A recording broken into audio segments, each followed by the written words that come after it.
myself, Dr. Shahnwaz Alam, Faculty of Law and Governance.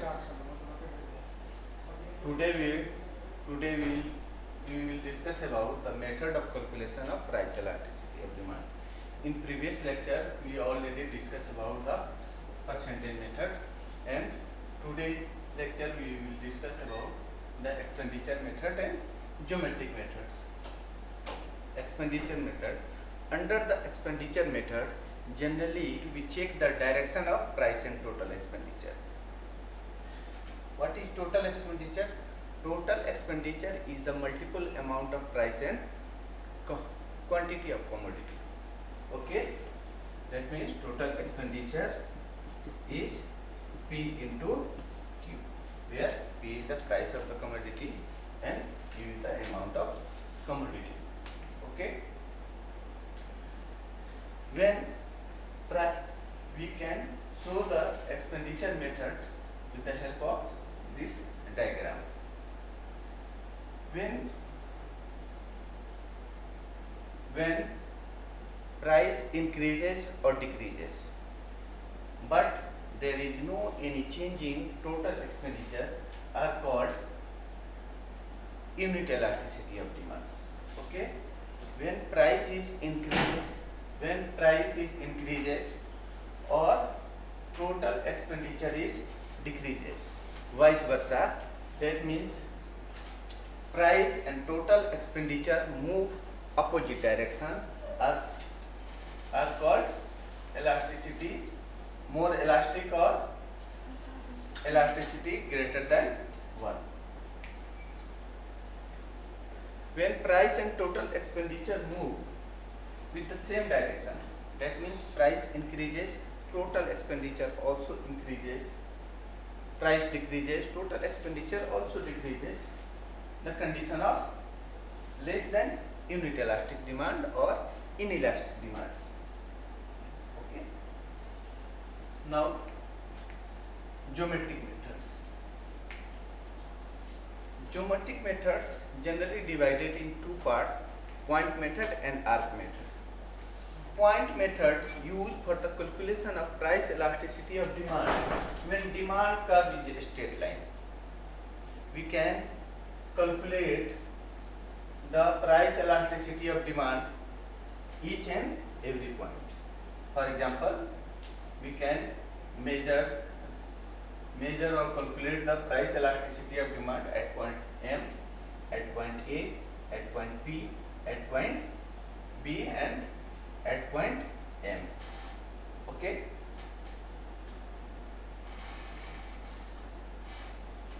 Y-axis shows the price of the commodity and x-axis shows the quantity of the commodity.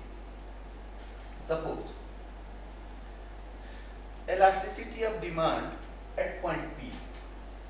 Elasticity of demand at point P. Generally, we calculate the price elasticity of demand under the point method.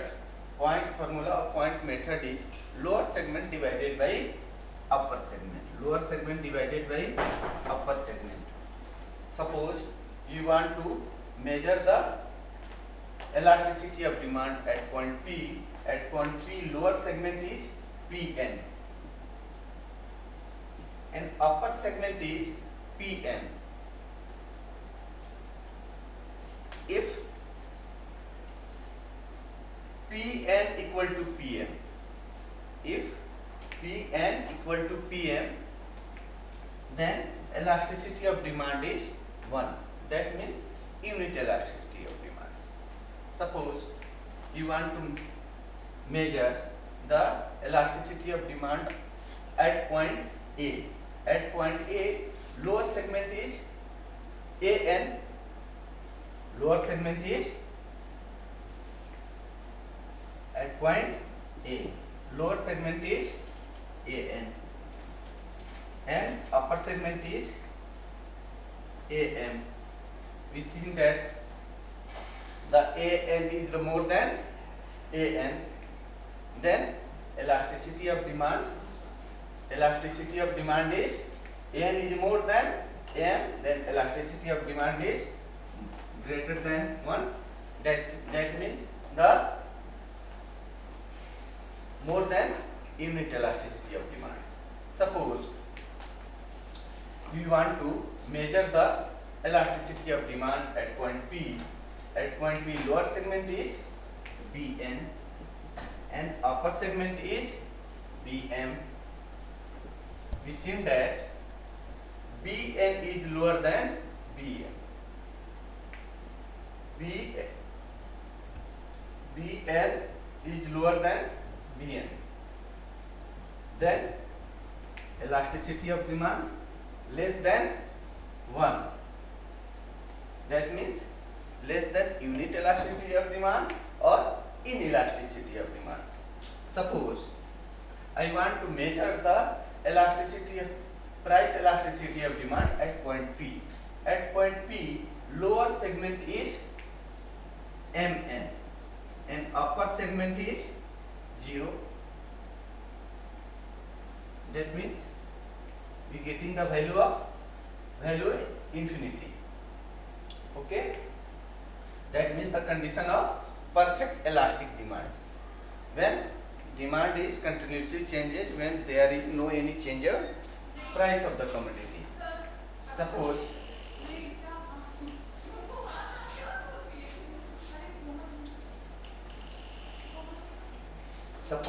I want to measure the price elasticity of demand at point N. At point N, lower segment is 0 and upper segment is Mn. Value is 0. That means perfectly inelastic demand. At that conditions, perfectly Ed equal to 0. That means the perfectly inelastic demands. Now, when demand curve is curvature, that means there is no straight line demand curve, then we calculate the price elasticity of demand with the help of arc methods. Generally, here at point A and point B, generally we calculate the price elasticity of demand between the 2 points, and generally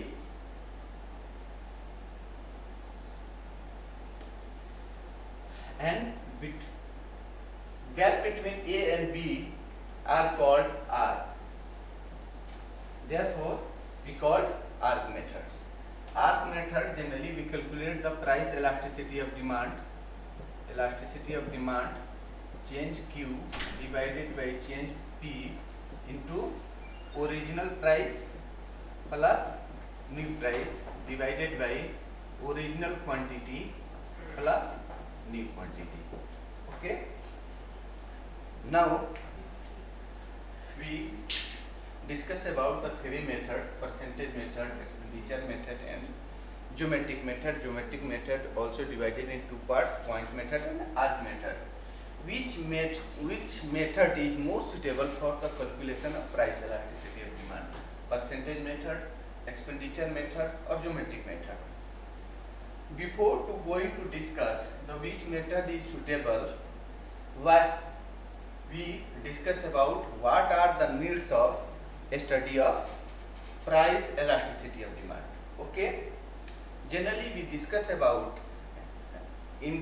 the direction of price and total demand in law of demand. Law of demand states that inverse relationship between price and quantity demanded. But law of demand does not explain what exactly change in demand with some small amount change in price of the commodity. This type of solution given by the elasticity of demand. That means the main objective of a study of price elasticity of demand is the measuring the accuracy. ठीक है? We see that the percentage methods measure the elasticity of demand when Ed is 0. Percentage method measure the accuracy, and in expenditure method measure only GD greater than 1, equal to 1 and less than 1.